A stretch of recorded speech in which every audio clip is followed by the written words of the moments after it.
Bună, dragi urmăritori! Bun venit pe canalul nostru! Te afli la adresa potrivită, unde poți accesa instantaneu cele mai recente știri. Totul părea sub control în ziua aceea. Scrierile zumzăiau de energie, echipa se mișca cu precizie, iar actorii își repetau replicile ca de obicei. Dar nimeni nu se aștepta la ce se va întâmpla când Halil Ibrahim a decis să facă ceva neconform scenariului. În fața camerelor de filmat, da, dar cu un adevăr atât de crud și sincer, încât a străpuns fiecare strat al actoriei. Iar Slatirkoglu, care se pregătise pentru încă o scenă, nu s-a putut abține să nu izbucnească în lacrimi.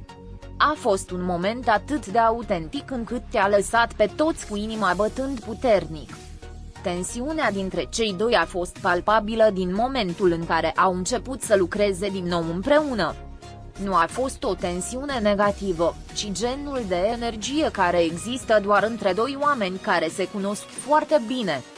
Halil Ibrahim, mereu reținut, fusese deosebit de rezervat în ultimele zile. Slatirkoglu, la rândul ei, a încercat să-și păstreze profesionalismul, deși un uragan de emoții era perceptibil în privirea ei. Nimeni nu și-a imaginat că această furtună interioară urma să se dezlănțuie cu o singură propoziție. A fost într-una dintre cele mai intime scene, una care nu a necesitat lacrimi, dar care a sfârșit prin a fi marcată de ele. Halil Ibrahim trebuia să rostească câteva replici simple, fără prea multă greutate dramatică, dar în loc să se țină de scenariu, a spus ceva ce venea din adâncul sufletului său. O propoziție scurtă, neașteptată, nescrisă de un scenarist, dar care purta greutatea a ceea ce trăise, a ceea ce nu spusese, a ceea ce simțise. Slatirkoglu a rămas nemișcată. Respirația i s-a accelerat. Și apoi, pur și simplu a plâns. Nimeni nu a întrerupt-o. Nici regizorul, nici cameramanii, nici măcar asistenții. Toată lumea știa că ceea ce vedea era real. Lacrimile Slatirkoglu nu erau ale personajului ei, ci ale ei. Erau lacrimile cuiva atins de un adevăr pe care încerca să-l îngroape de mult timp. Și Halil Ibrahim, tăcut, stătea acolo, nemișcat, neapropiindu-se, respectându-i durerea așa cum numai cineva care o cunoaște bine o poate face.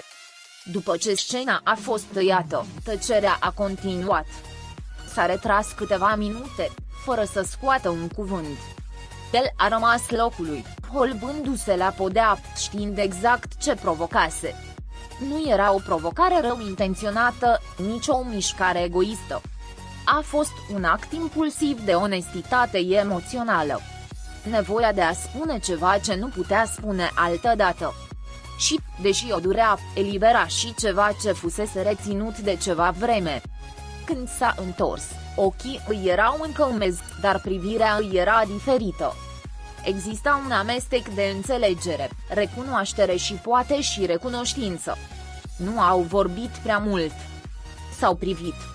Și acea privire spunea totul. Slatirkoglu știa că Halil Ibrahim nu încerca să o facă să sufere.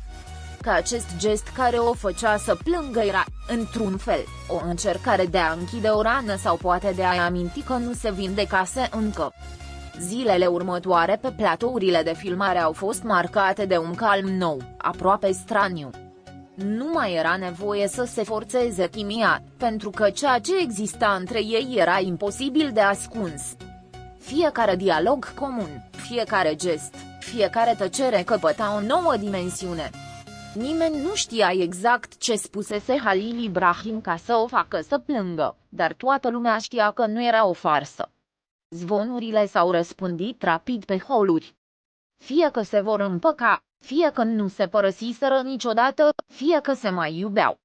Dar nu au spus nimic.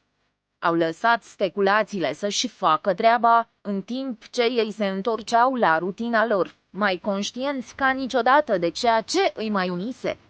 Pentru că uneori, o lacrimă comună poate fi mai puternică decât 1000 de cuvinte.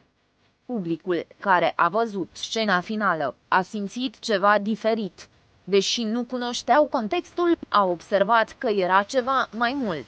Scena a devenit virală, tocmai datorită intensității emoționale pe care o transmitea.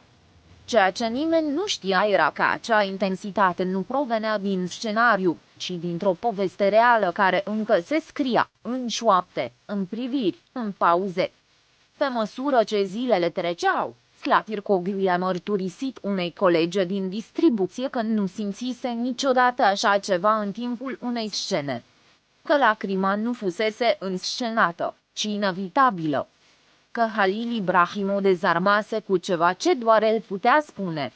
Și că, deși o durea, îi amintea și cât de mult simțise, cât de mult încă simțea. Pentru Halil Ibrahim nu a fost ușor. Nu căuta să facă un spectacol sau să fie în centrul atenției. Avea nevoie doar să elibereze ceva din interiorul său, ceva ce îl chinuia de mult timp. Poate că era o scuză. Poate că era o mărturisire. Sau poate, pur și simplu, un strigăt tăcut de iubire.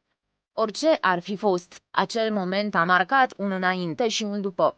În relația lor profesională, da, dar mai presus de toate, în legătura lor emoțională. Pentru că după acea scenă, nimic nu a mai fost la fel. A existat un alt fel de complicitate, o vulnerabilitate pe care nu o mai puteau ascunde. Și echipa a observat asta, atmosfera a reflectat-o. Adevărul este că nimeni nu va uita acea zi. Pentru că a fost o dovadă că, chiar și în mijlocul ficțiunii, adevărul poate ieși la iveală. Și că atunci când se întâmplă asta, măștile cad, personajele dispar și rămân doar doi oameni cu sufletele dezgolite. Ca Halil Ibrahim și Slatircoglu, față în față, cu lacrimi care spuneau ceea ce cuvintele nu puteau spune. Pascali,